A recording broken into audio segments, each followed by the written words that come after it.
উপবাস এবং ঈশ্বর। উপবাস করলে কি আমরা ঈশ্বরের আশীর্বাদ পেতে পারি? উপবাস রাখলে কি ঈশ্বর প্রসন্ন হন? খাবার ত্যাগ করলে কি সত্যিই আধ্যাত্মিক আশীর্বাদ পাওয়া যায়?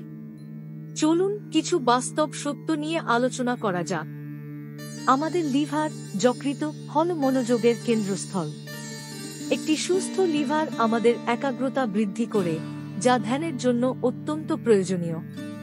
আর প্রকৃত ধ্যান আমাদের নির্বিচার চৈতন্যের অবস্থানে নিয়ে যায়, যেখানে আমরা আধ্যাত্মিকভাবে বিকশিত হই এবং সচ্চিত্তানন্দ অনুভব করতে পারি। তাহলে উপবাসের সাথে ঈশ্বরের সম্পর্ক কিভাবে তৈরি হলো? শত বছর আগে, যখন বেশিরভাগ মানুষ নিরক্ষর ছিল, তখন জ্ঞানী মহাত্মারা শরীরকে বিশুদ্ধ ও সুস্থ রাখার জন্য উপবাসের প্রচলন শুরু করেছিলেন। কিন্তু তারা একে ঈশ্বরের সঙ্গে যুক্ত করেছিলেন, যাতে মানুষ আন্তরিকভাবে এটি অনুসরণ করে।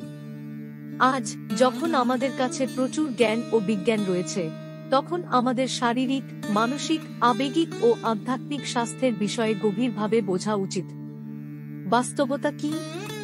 কেউ যদি সারাদিন উপবাস রাখে, কিন্তু অন্যের ক্ষতি করে, মাদক ব্যবসা করে, বা সমাজে নেতিবাচকতা ছড়ায়, তাহলে কি ঈশ্বর তাতে খুশি হবেন? একেবারেই না।